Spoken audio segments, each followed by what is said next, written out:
ओम आज का रात्रि क्लास है 4 जुलाई 1967। पहले तो बाबा कहते हैं आत्माभिमानी होकर के बैठो। क्यों कहते हैं पहले पहले आत्माभिमानी होकर बैठो? क्योंकि रूहानी बाप की बात तब ही समझ में आवेगी जब अपन को रूह आत्मा समझेंगे। एक तो रूहानी बाप देह अभिमानी बच्चों से बात ही नहीं करते। रूहानी बाप रूहानी बच्चों से बात करते हैं। देह अभिमानी बच्चे रूहानी बाप की बात को समझ ही नहीं सकते। आत्माभिमानी को आस्तिक कहा जाता है और देह अभिमानी को नास्तिक कहा जाता है। आस्तिक माना ही आस्था है। किसके ऊपर आस्था है? चैतन्य के ऊपर आस्था होती है या जड़ के ऊपर आस्था होती है?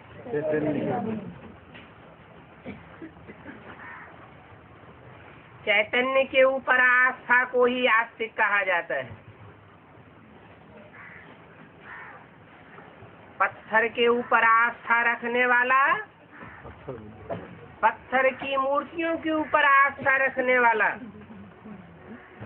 आस्तिक नहीं कहा जा सकता। बाप रूहानी कोई पत्थर नहीं है, पत्थर बुद्धि भी नहीं है, वो तो पारसनाथ है। पत्थर को भी पारस बनाने वाला है। जो जामड़ी बुद्धि हो गए हैं उनकी बुद्धि को भी सात्विक बनाने वाला है। देह अभिमानी जो भी हैं वो सभी भक्ति मार्ग वाले हैं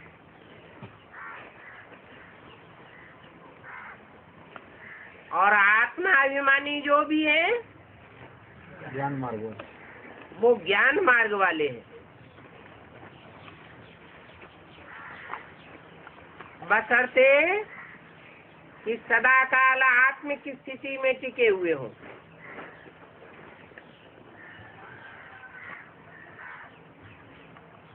तो देही अभिमानी है ज्ञान वाले, तुम आस्तिक भी हो तो त्रिनेत्री त्रिकालदर्शी भी हो। ये ज्ञान का तीसरा नेत्र सिवाय बाप के और कोई दे नहीं सकता है। वो बाप ही ज्ञान का सागर है। वो ही आकर के रास्ता बताते हैं। त्रिनेत्री त्रिकालदर्शी फिर कहते हैं त्रिलोकीनाथ।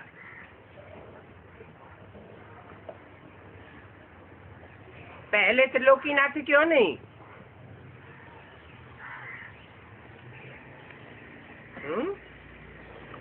त्रिनेत्री त्रिलोक का ज्ञान देते। पहले तो ज्ञान चाहिए।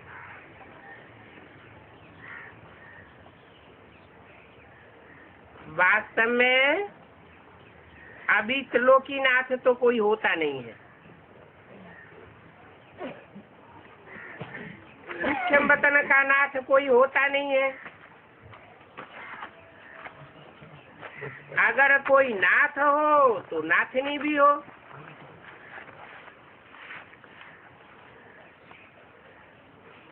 बच्चे जानते हैं कि ब्रह्मा और विष्णु तो यहाँ के हैं,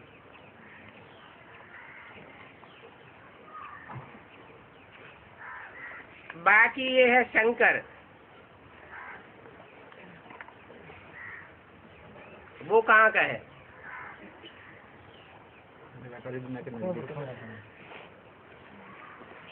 शंकर है आकारी। पार्ट कहाँ चलता है?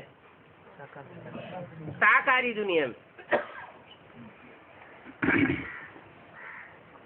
शंकर का कोई पार्ट नहीं। पार्ट होता है साकार कर्मेंद्रियों से। वो तो याद में बैठा हुआ दिखाया जाता है। याद के लिए कोई कर्मेंद्रियों की दरकार नहीं। तो जैसे उनका तो कोई पार्ट ही नहीं है।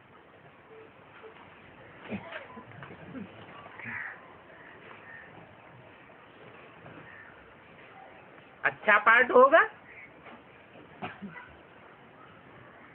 अच्छा विनाश कराते हैं तो बुरा पार्ट होगा? कोई पार्ट नहीं।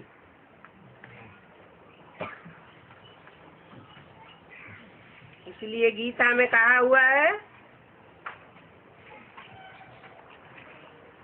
जो आत्मनिष्ठ होता है वो सारे संसार का भी विनाश कर दे तो उसके ऊपर कोई पाप नहीं लगता।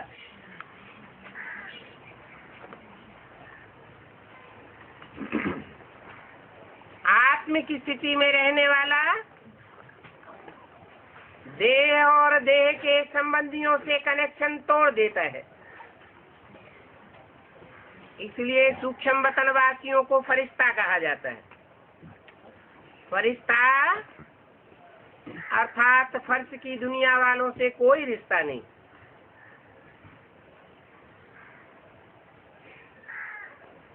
तो ये भक्ति मार्ग वालों ने चित्र बनाए रखे हैं।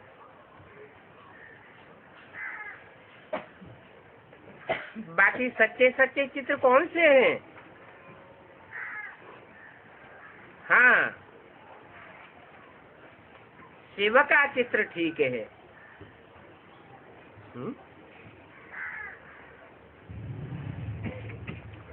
शंकर का चित्र ठीक नहीं है और शिव का चित्र ठीक है। ये क्या बात हुई? शिव तो बिंदु का नाम है, मेरी बिंदी का ही नाम शिव है। वो नाम कभी बदलता नहीं।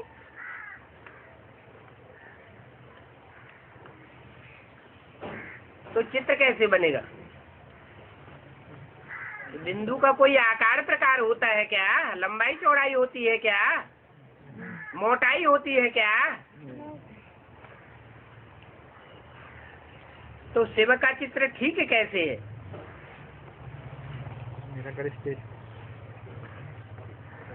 नहीं, जिस मुकर्रर रथ में प्रवेश करता है उसमें पार्ट बजाने वाला कौन है? शिव है। और पार्ट कर्मेंद्रियों से ही बजाया जाता है।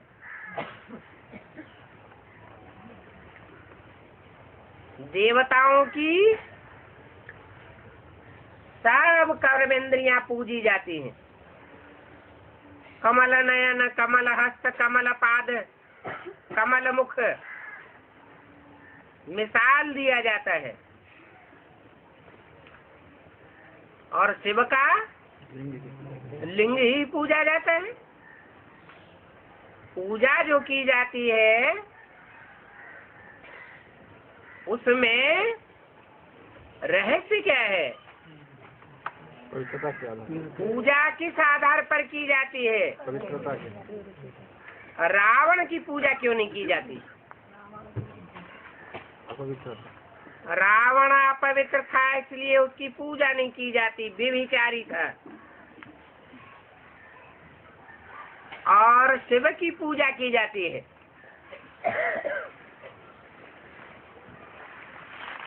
शिव को एवर पूज्य कहा जाता है। देवताएं भी पूज्य होते हैं, लेकिन उनको एवर पूज्य नहीं कहा जाता, क्योंकि देवात्माएं भी द्वापर युग से दुष्टों के संग में आने से क्या हो जाता है, पतित बन जाती। तो एवर प्योर उसे कहा जाता है जिसको कोई के संग का रंग न लगे। तो वो शिव ज्योति बिंदु जिस मुकर्रर रथ में प्रवेश करके पार्ट बजाता है,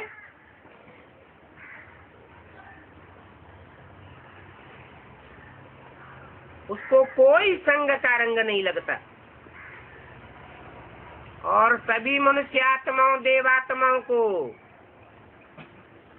दैत्य आत्माओं को संग का रंग जरूर लगता है। इसलिए बोला शिव का चित्र ठीक है, माना शंकर का चित्र नहीं कहना चाहिए। शंकर का कोई चरित्र नहीं। चरित्र काहे से बजाए जाते हैं? कर्म इंद्रियों के द्वारा कर्म करके। और शंकर तो याद में बैठा हुआ है। ये कोई कर्म थोड़ा ही होता है जो कर्मेंद्रियों से किया जाए। इसलिए शंकर का चित्र नहीं कहना चाहिए।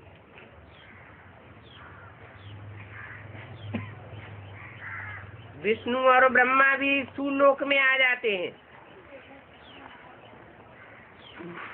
विष्णु अर्थात लक्ष्मी और नारायण का कंबाइंड रूप। शंकर की तो कोई बात ही नहीं। साकार दुनिया में शंकर कोई पार्ट नहीं बजाता।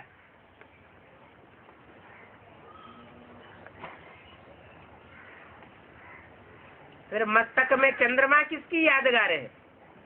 चंद्रमा ब्रह्मा। ब्रह्मा की सोल प्रवेश करती है। ब्रह्मा के रूप में या प्रजापिता ब्रह्मा के रूप में टाइटल धारी होने के कारण पार्ट बजाती है।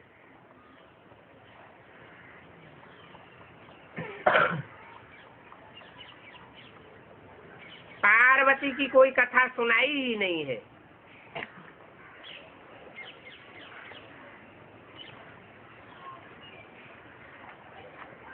कथा सुनाई है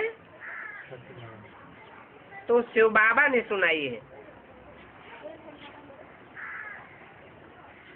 शंकर को अमर नहीं कहेंगे।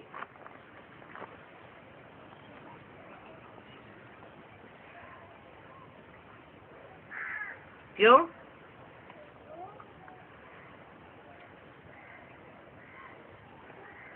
अमर माना देवता,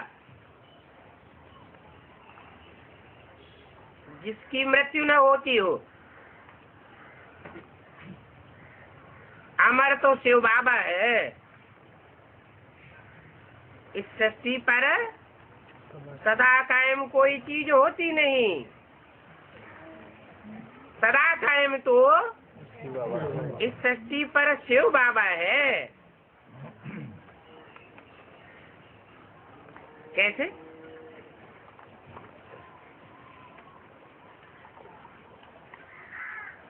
जिस रथ में आता है वो रथ 5000 वर्ष पाता है।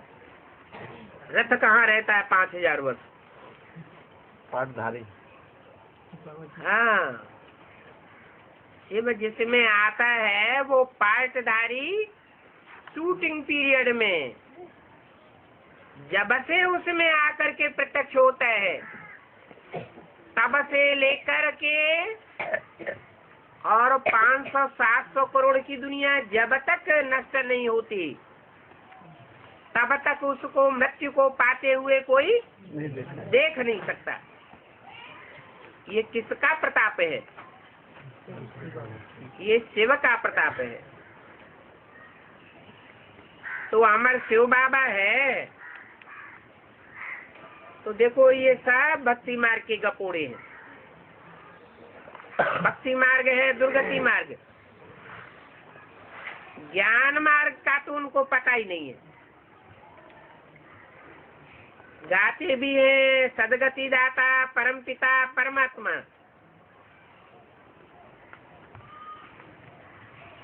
परम पिता क्यों कहते हैं पहले? परमात्मा परम पिता क्यों नहीं कहते? पहले बाप का नाम, उसके बाद बच्चे। ऊंच से ऊंच बाप है ना। क्योंकि ऊंचे से ऊंचे बाप परमात्मा का भी बाप है। इसलिए परम पिता परमात्मा कहा जाता है। परम पाठधारी के द्वारा परम पाठ बजाते हैं।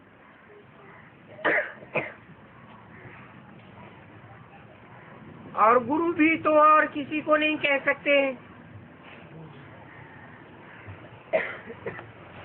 गुरु तो होता है सदगति के लिए। सदगति न ब्रह्मा करते हैं, न विष्णु करते हैं, न शंकर करते हैं। अगर वो सदगति करते हो, शंकर सदगति करने वाला हो, तो याद में क्यों बैठा है? याद में बैठा है माना वो सदगति करने वाला नहीं है, उससे भी ऊपर कोई है जो सर्व का सदगति दाता है। वही गुरु है। गुरु माने भारी, सबसे वजन वाला वो है।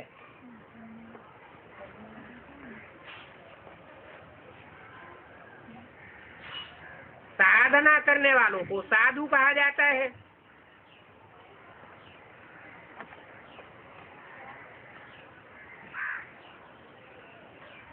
काहे की साधना करते हैं? इंद्रियों की साधना करते हैं।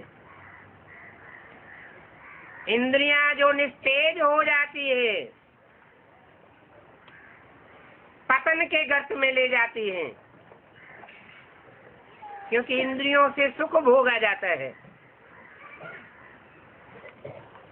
देवताएं भी इंद्रियों से सुख भोगते हैं। सुख भोगते भोगते नीचे गिरते हैं कि ऊंची कलाओं में जाते हैं। नीचे गिरते हैं।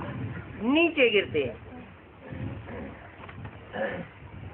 बल शेष इंद्रियों के द्वारा सुख भोगते हैं, फिर भी नीचे गिरते हैं।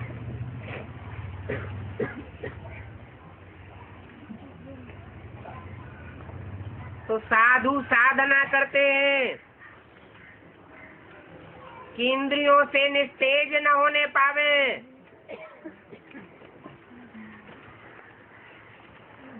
परंतु उनकी साधना झूठी हो जाती है।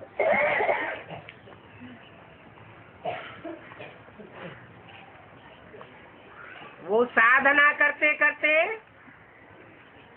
निस्तेज हो जाते हैं।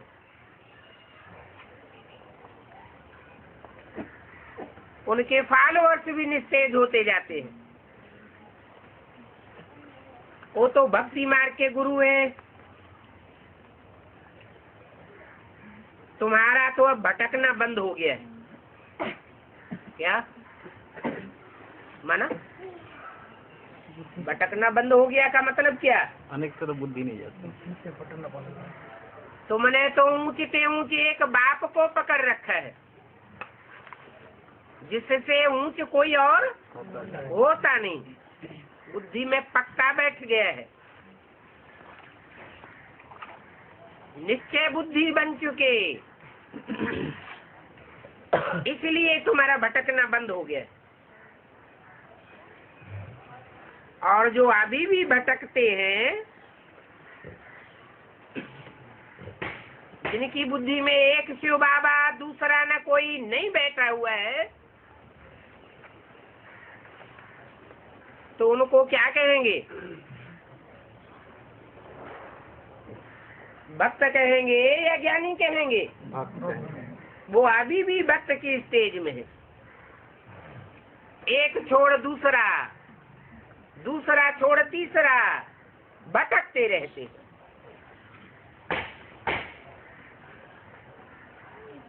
तुम्हारा तो भटकना बंद हो गया। तुम तो बहुत ही सुखाली कमाई कर रहे हो।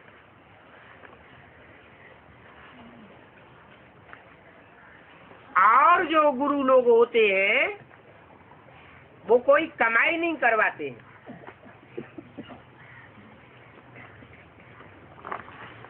क्या करते हैं? और ही माथा मुड़ लेते हैं। माया क्या करती है? हैं? सन्यासी भी क्या करवाते हैं? माथा मुड़वाते हैं। माया रावण उनका भी माथा मुड़ लेता है। जब गुरुओं का ही माथा मुड़ जाता है तो शिष्य बेचारे कहाँ से बचेंगे?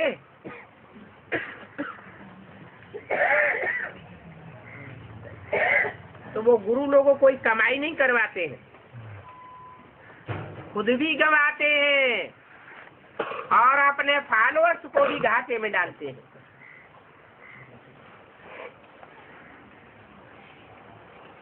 वो जो भी शास्त्रादि पढ़ते हैं, पढ़ाते हैं, सुनाते हैं, वो सब भक्ति मार्ग के।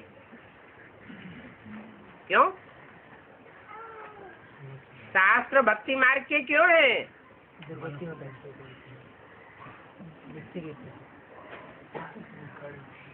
क्योंकि ज्ञान एक से आता है और अज्ञान रूपी भक्ति अनेकों से आती है। शास्त्र कोई एक मनुष्य के द्वारा लिखे हुए नहीं है, अनेक मनुष्यों के द्वारा अनेक प्रकार के शास्त्र लिखे हुए हैं।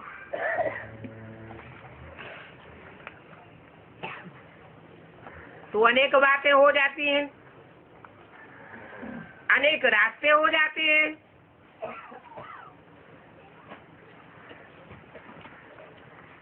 एक सच्चा और बाकी सब झूठे साबित हो जाते हैं। अंग्रेज लोग भी कहते हैं God is the truth, Hindu भी कहते हैं सत्य चित्त आनंद, वही सत्य है, वही चैतन्य है,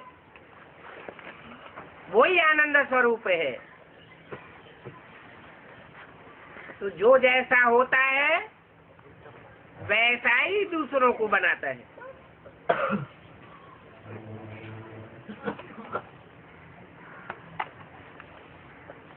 तो वो शास्त्र नहीं पढ़ते पढ़ाते हैं,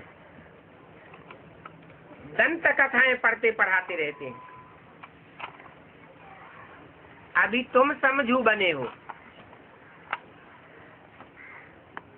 एक एक बात को समझ के धारण करते हो, अंधश्रद्धा पूर्वक कोई की सुनाई हुई बात को धारण नहीं करते हो। तुमसे कोई कह दे ये आत्मा 108 की माला में आ गई, तो तुम मानेंगे क्या?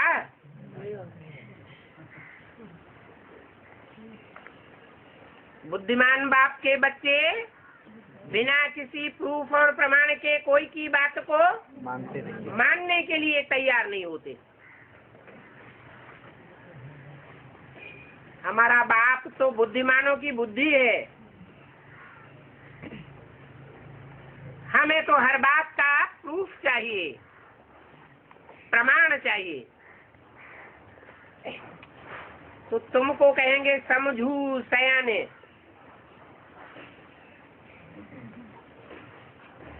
कहेंगे कि ज्ञान की धारणा भी नंबरवार होती है।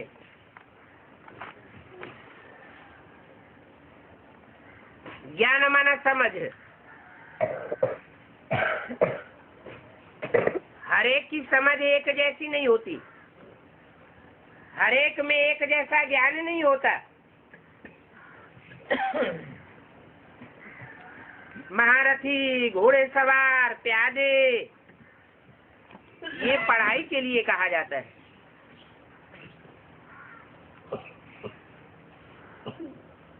कि तुम्हारी राजधानी स्थापन हो रही है। राजधानी में तो सब प्रकार के चाहिए। महावीर, महाराजा, महारानी भी चाहिए, फिर महारथी भी चाहिए, घुड़सवार भी चाहिए। तुम्हारी रूहानी सेना है, तुम सब रूहानी सेना के वारियर्स हो। कोई महारथी है, कोई घुड़सवार है, कोई प्यादे है।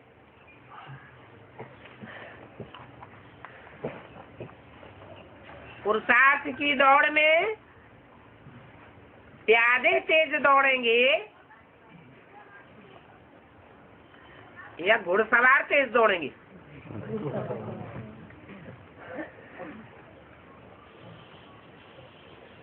तो नंबरवार है।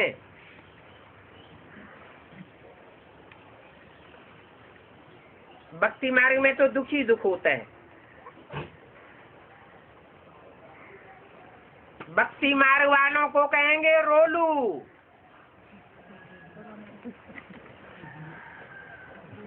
रोलू माने रोने वाले। रोलो। इसलिए बाबा कहते हैं मुझे रोने वाले बच्चे पसंद नहीं है। उन्हें बाप की जानकारी नहीं है, बाप का ज्ञान नहीं है।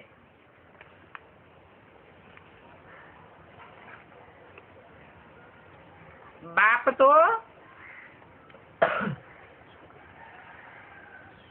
रुलाने वाला नहीं है, रुलाने वाला रावण होता है। रावण है।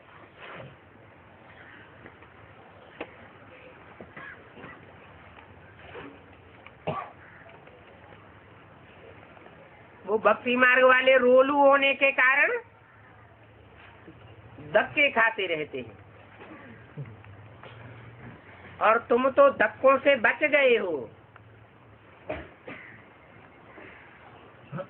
वो सब है नास्तिक। कौन? भक्ति मार्ग वाले। जो अनेक गुरुओं के पीछे दौड़ते रहते हैं, चाहे बाहर की दुनिया में हो, चाहे बेसिक नॉलेज में हो, चाहे एडवांस नॉलेज में हो, वो सब है नास्तिक।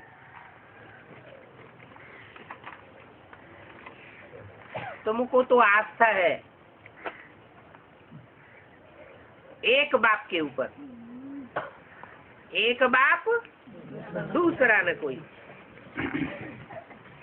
तुम बाप को जानते हो, उठते बैठते चलते बाप को ही याद करते हो।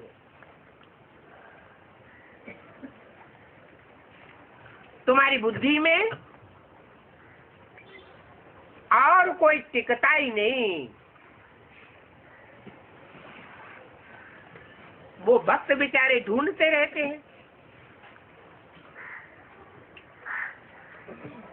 ये गुरु भगवान, वो गुरु भगवान, कौन परमात्मा, कौन महात्मा, कौन देवात्मा, कौन प्रेतात्मा, धक्के खाते रहते हैं। एक की चिरौरी करेंगे, दूसरी की चिरौरी करेंगे, तीसरे की मान्यता करेंगे, महिमा करेंगे। रास्ता जैसे मिलता ही नहीं,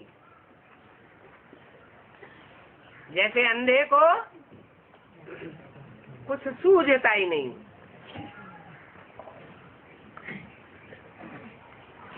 तो देखो भक्ति मार्ग में कितनी तकलीफें हैं।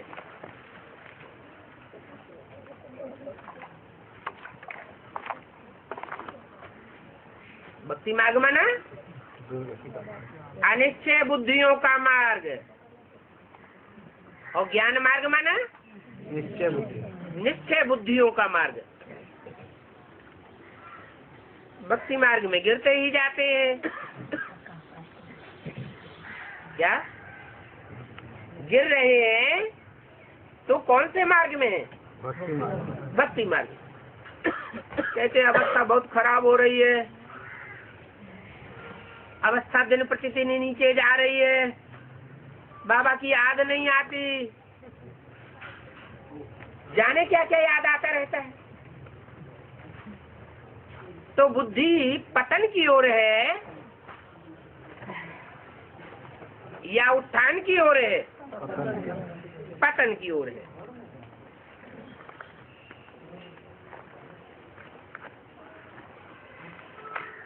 गिरते ही जाते हैं। और तुम ज्ञान मार्ग में हो, तुम्हारे लिए कहेंगे चढ़ती कला तेरे बहाने सर्व का भला।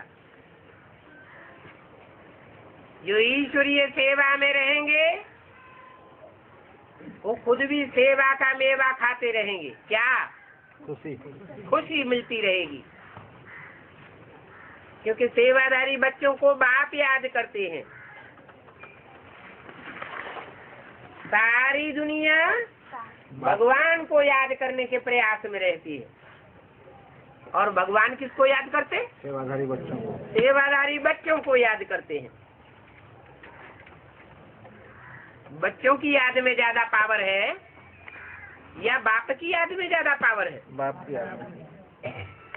तो जिनको बाप याद करता है उनकी अवस्था चढ़ती कला में ही जावेगी।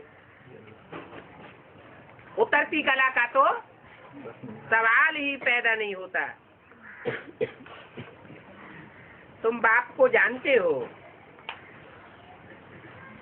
वो क्यों गिरते जाते हैं? भक्त क्यों गिरते जाते हैं? बाप को जानते नहीं,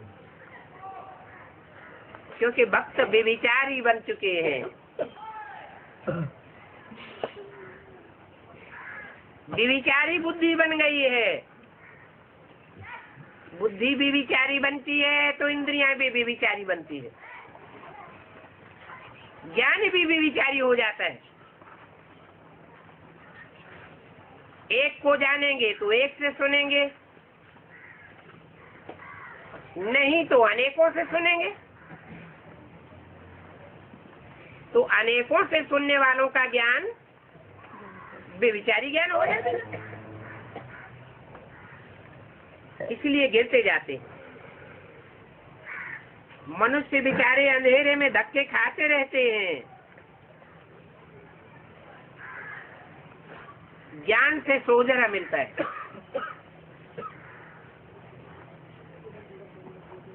नित नई पॉइंट्स मिलती रहती है।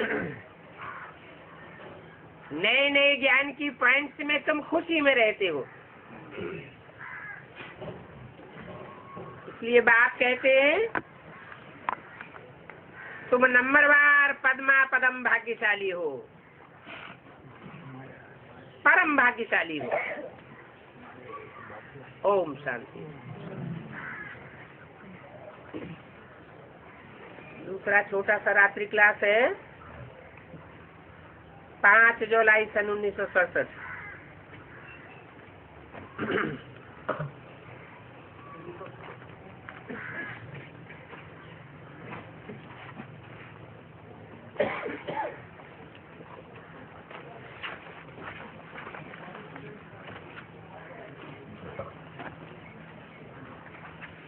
ऐसी ऐसी लोड़ियां भी बहुत निकलेंगी।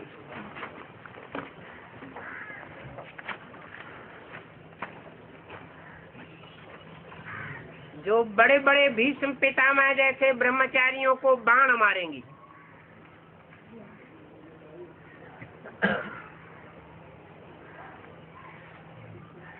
भीष्म ब्रह्मचारी रहते हैं ना, पवित्र तो बहुत रहते हैं। विलायत में भी होते हैं जो पवित्र रहते हैं।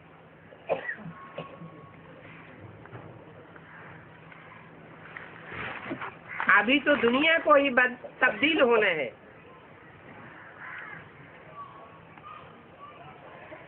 जो पवित्र रहते हैं, शांत रहते हैं, खुशनुमा रहते हैं, ऐसों को रूप और बसंत कहा जाता है।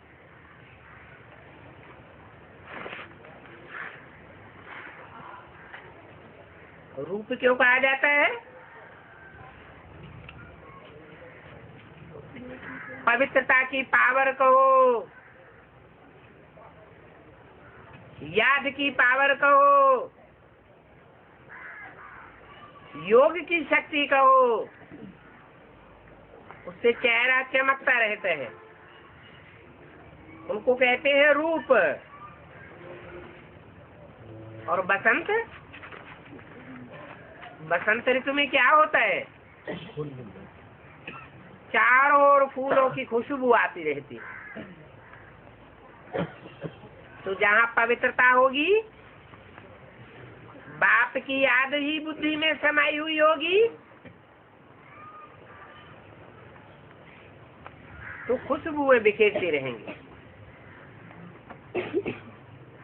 बाप भी रूप बसंत है।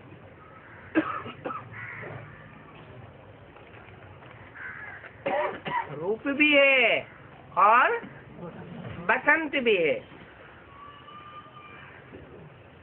रूप तो बिंदी है। क्या? अच्छे से अच्छा रूप कौन सा है? कौन सा रूप है? जिस रूप को याद करने से चमक आ जाती है, बिंदी। कोई अज्ञानी होगा तो कहेगा ये भी कोई रूप है।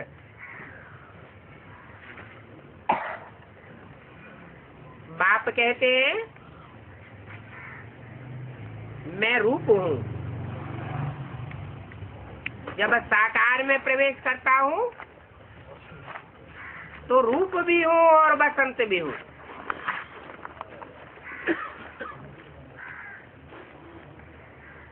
तो वो रूप भी है और बसंत भी देखो कितना है। अभी तुम बच्चे जानते हो कि इस दुनिया के मनुष्य कैसे खलास हो जाएंगे। कैसे खलास हो जाएंगे? मच्छर हैं? मच्छर सदृश मच्छरों सदस्य तो परम धाम जावेंगे।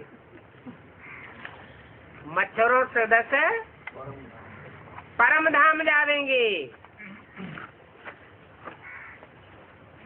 मच्छरों सदस्य ले जाऊंगा। कोई अहंकार नहीं रहेगा।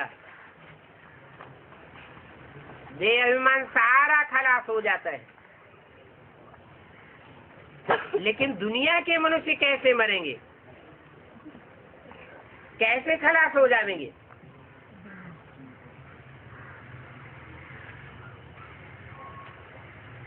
तुम पवित्र बनते हो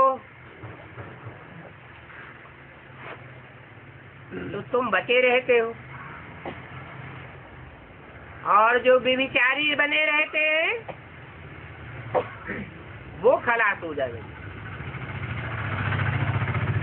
पवित्रता से होती है नई दुनिया की स्थापना, और व्यभिचार से होता है पुरानी दुनिया का विनाश।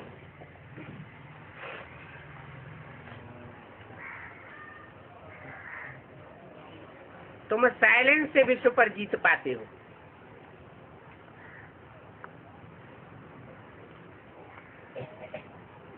वो साइंस घमंडी है, देह अभिमानी है, देह अभिमान के आधार पर उन्होंने एटम बमों का निर्माण किया है कि हम सारे संसार को जीत लेंगे, परंतु देह अभिमान से सारे संसार को कभी जीत नहीं सकते। बाहुबल वाले विनाश को पावेंगे और तुम साइंस बल वाले, वो साइलेंस के बल वाले, विश्व की बात सही योग बल वाले हो, तुम विश्व पर जीत पाते हो। इसलिए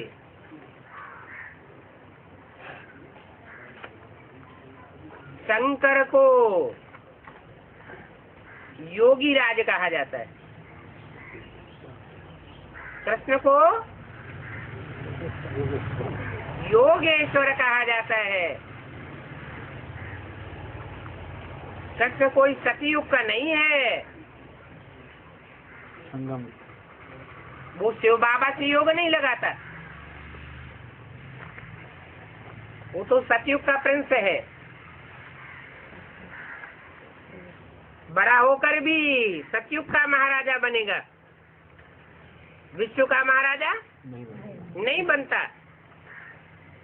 तुम तो विश्व के मालिक बनते हो, बाप की याद के बल से।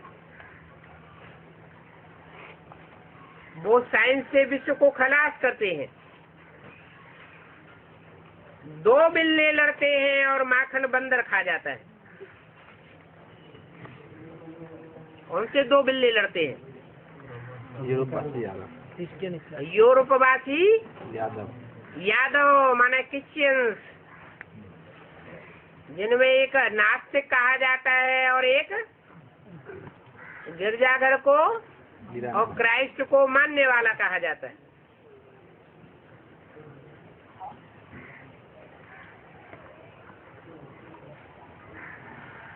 तो उन दोनों की आपस में लड़ाई होती है।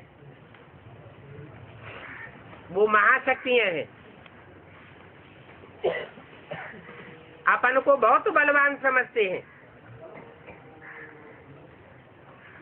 उस लड़ाई में एक दूसरे को पूरा ही खलास कर देते और विश्व की बादशाही का मक्खन तुमको मिल जाता है। यह भी यहाँ पर ही बात लगती है कि वो आपस में लड़ते हैं और मक्खन तुमको मिल जाता है। तो देखो ये पढ़ाई कितनी सिंपल है। बाप भी गुप्त है और बाप की पढ़ाई भी गुप्त है। पांडव गुप्त वास करते थे और पांडवों का पति और ही गुप्त था। पांडव किसके बच्चे थे? पांडु के बच्चे थे। पंडा बाप को कहा जाता है, रास्ता बताने वाले को पंडा कहा जाता है। दुनिया में सच्चा रास्ता कोई नहीं बताता, खुद ही रास्ता नहीं जानते। काहे का रास्ता? घर का। मुक्ति और जीवन मुक्ति का रास्ता दुनिया में कोई नहीं जानता। एक बाप ही पंडा है जो मुक्ति जीवन मुक्ति का सच्चा रास्ता बताते। तुम पंडे के पुत्र पांडव हो।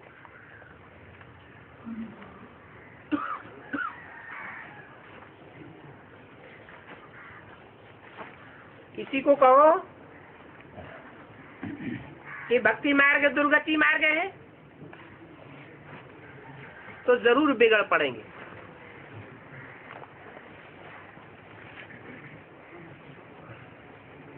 तुम बच्चों को तो गाली खाने की भी कोई परवाह नहीं है कि गाली मिलती है तो मुंह कड़ुआ हो जाता है? कोई परवाह नहीं। अगर मुंह बिगड़ जाता है इसका मतलब फीलिंग आती है, फिर नहीं कहेंगे कोई परवाह नहीं है। अगर कोई गाली देता है, धक्के मारता है और तुम्हारी बुद्धि में आता है कि हम तो पूर्व जन्म के राजा थे, हमने इसको अपने राज्य में से बाहर निकाल दिया था खदेड़ कर, वो पूर्व जन्म का हिसाब किताब ये हमसे पूरा कर रहा है, तो तुमको तो कोई फर्क नहीं पड़ेगा, तुम तो ज्ञान की पराकाष्ठा में रहेंगे। तो तुम्हें गाली खाने की कोई परवाह नहीं रहती। देखो, सबसे जास्ती गालियां कौन खाता है?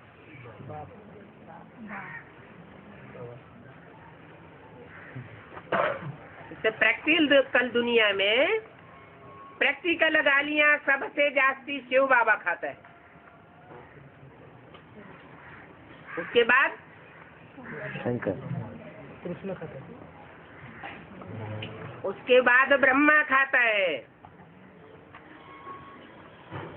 फिर नंबरवार तुम बच्चे खाते हो।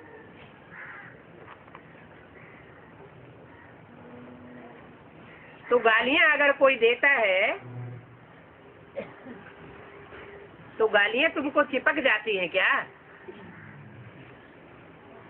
एक कान से सुनना और दूसरे कान से निकाल देना। हम जानते हैं ये तो अज्ञानी है, इसकी बुद्धि में असलियत का ज्ञान नहीं है, इसलिए गाली बकता है।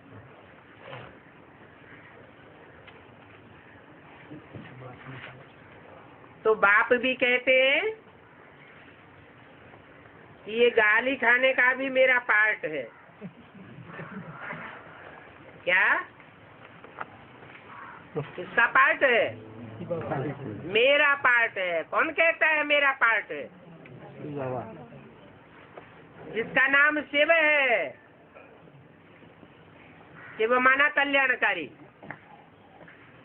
जो सारी सृष्टि में एक एक प्राणी मात्र का कल्याण करने के लिए आता है, उसका गाली खाने का पार्ट है।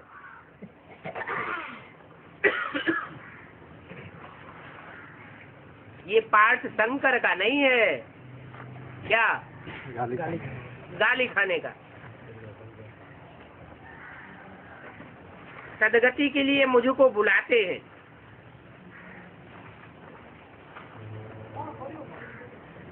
शंकर को बुलाते हैं क्या? फिर मैं साधारण तन में प्रवेश करता हूँ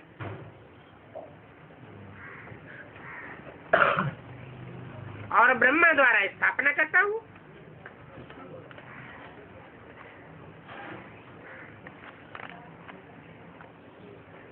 साधारण कौन सा तन हुआ?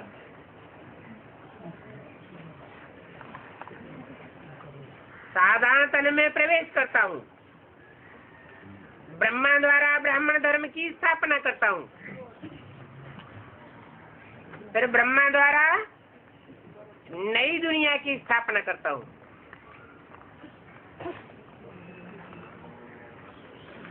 ब्रह्मा मीडिया है। ब्राह्मण धर्म की स्थापना करने के लिए भी ब्रह्मा मीडिया है, और स्वर्ग के द्वार खोलने के लिए भी मीडिया है, ब्रह्मा मीडिया है। गॉड फादरली यूनिवर्सिटी है तो गॉड फादर भी हुआ।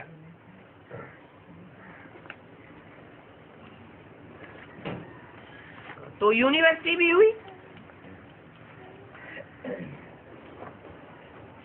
यूनिवर्सिटी हुई तो सारी यूनिवर्स, सारी दुनिया का सदगति दाता भी एक बाप गाया हुआ है।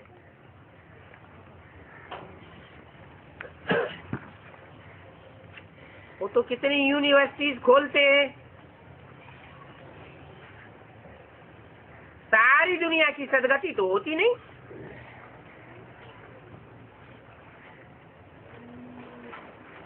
ये बातें किसी भी शास्त्रों में नहीं है।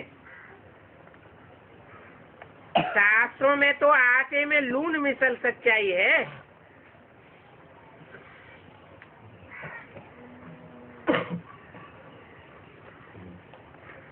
तो कौन सी बातों का अवलोकन करना चाहिए, मनन चिंतन मंथन करना चाहिए, शास्त्रों का मनन चिंतन करना चाहिए, या बाप जो सुनाते हैं उसका मनन चिंतन मंथन करना चाहिए? बाप जो सुनाते हैं। बाप कहते हैं, मुझे ज्ञान का सागर कहते हैं। क्यों कहते हैं ज्ञान का सागर?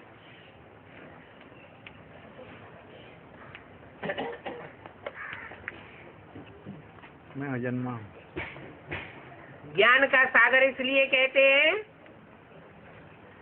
कि सागर में सब नदियां आकर के मिल जाती हैं, सब नहरें आकर के सागर में मिलती हैं, बड़े बड़े सरोवर भी सागर में मिल जाते हैं, झीलें, नाले सब सागर में जाकर के मिलते हैं, गड्ढे गड़ीचियां सब सागर में मिलते हैं।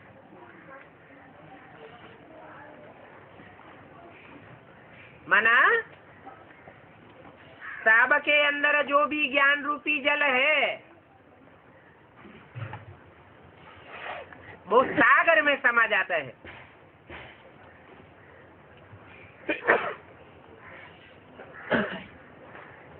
सागर एक है। मनुष्यों ने अनेक नाम दे दिए हैं।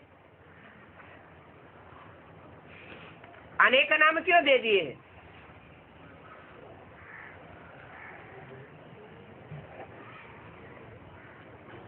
क्योंकि द्वापर युग से धरणी का विस्तार होता जाता है,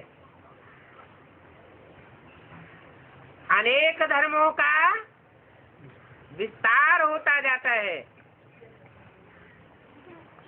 धर्मखंडों की संख्या बढ़ती जाती है। उन धर्मखंडों से सागर कई जगह विभाजित हुआ दिखाई पड़ता है। तो 7 सागर गिनाई दिए। वास्तव में सागर तो एक ही है, और ये बात भी तब समझ में आती है जब सारे ही धर्मखंड एक ही सागर में डूब जाएंगे, सिर्फ भारत खंड ही बचेगा। तब सारी दुनिया की बुद्धि में ये बैठता है कि एक ही ज्ञान सागर है। नहीं तो समझते हैं तुंडे तुंडे मत्र भिन्ना, अनेक भगवान बन करके बैठ जाते हैं।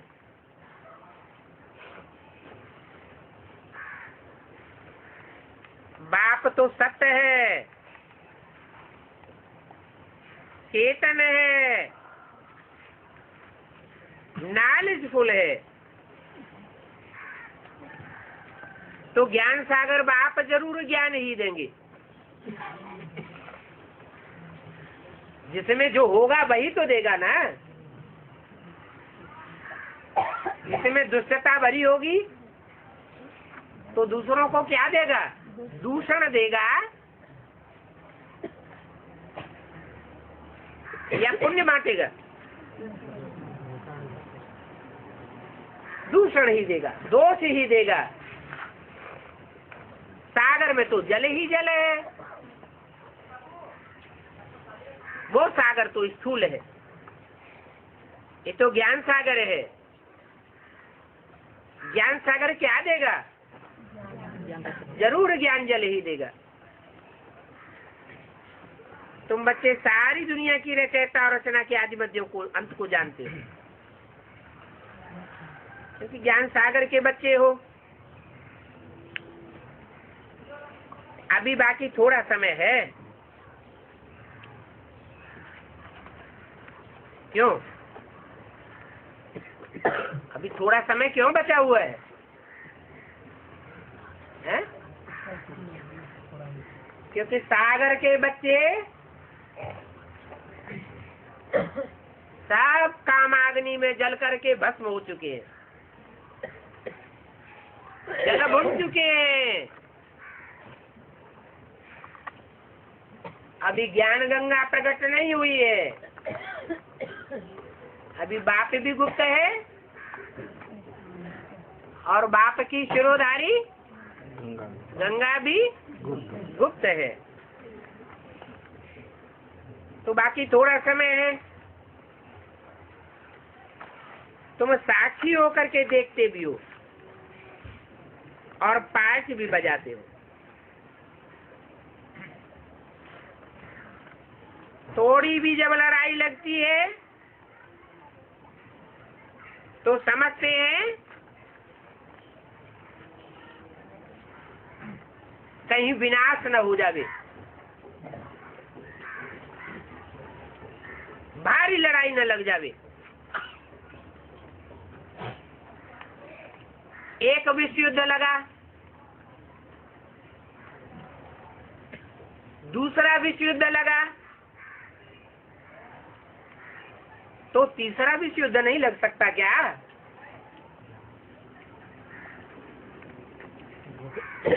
आन लगी हुई है क्या? नहीं। जब दो विश्व युद्ध हो गए तीसरे चौथे भी तो तीसरा और चौथा विश्व युद्ध भी हो सकता है। तैयारी तो करते रहते हैं ना। क्या तैयारी करते रहते हैं? विश्व में आग लगाने के लिए क्या तैयारी करते रहते हैं? बम, एटॉमिक बम। कितने भयंकर बम तैयार करते हैं।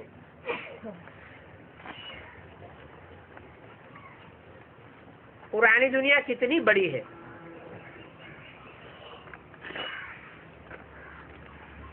ऐसे चुटकी बजाते थोड़ी ही नष्ट हो जाएगी। कैसे? छुट्टी जैसे सन 76 के लिए घोषणा कर दी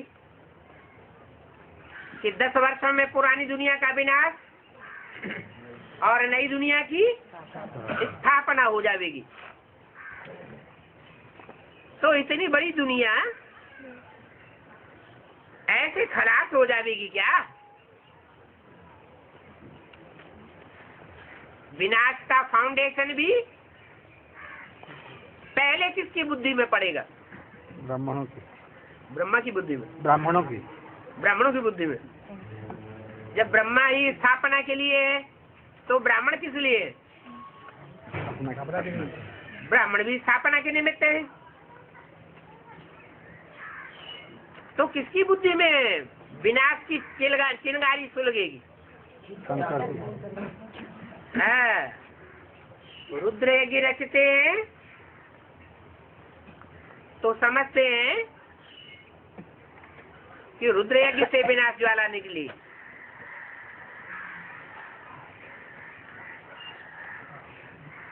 रुद्र शंकर को कहा जाता है।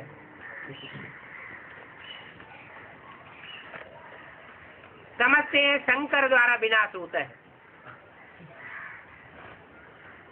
अब शंकर तो कुछ करते ही नहीं, फिर शंकर द्वारा विनाश कैसे? तो शक्तियां निमित्त बनी हुई है। शक्तियां आसुर संहारिणी गाई हुई है।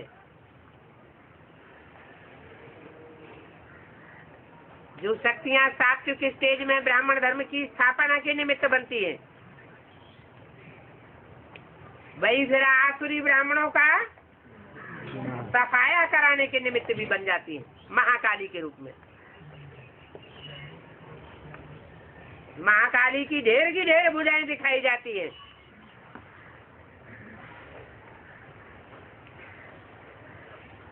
तैयारियां हो रही है। नई दुनिया में तो बहुत थोड़े होंगे। नई दुनिया की निमित्त गौरी होगी या काली होगी? गौरी होगी नई दुनिया के निमित्त। नई दुनिया बनाने और उसकी पालना के निमित्त जो स्थापना करेंगे वो पालना भी करेंगे।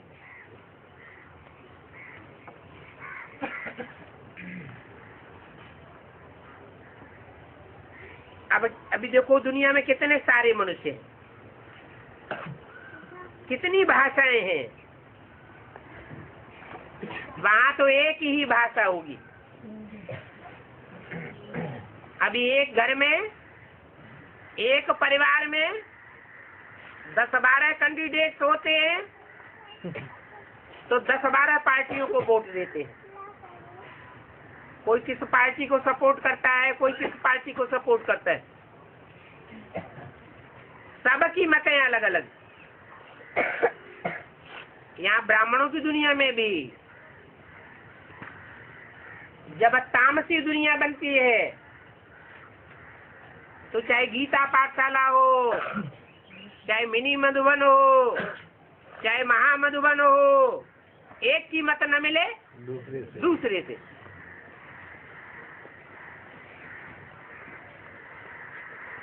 कितनी भाषाएं बोलते हैं, माने एक की भाषा दूसरे से मिलती नहीं है। एक बात कहता है, दूसरी बात कहता है, तीसरी बात कहता है। तो वहाँ इतनी ढेर सारी भाषाएं थोड़े ही होंगी, एक ही भाषा होगी और एक ही मत होगी, एक ही कुल होगा, एक ही राज्य होगा। इतने ढेर के ढेर मंदिर, मस्जिद, गिरजाघर, गुरुद्वारे, ढेर की ढेर भाषणबाजी हो गई, सब खलास हो जाएंगे। एक ही बड़ा मंदिर बच जाएगा। ओम शांति।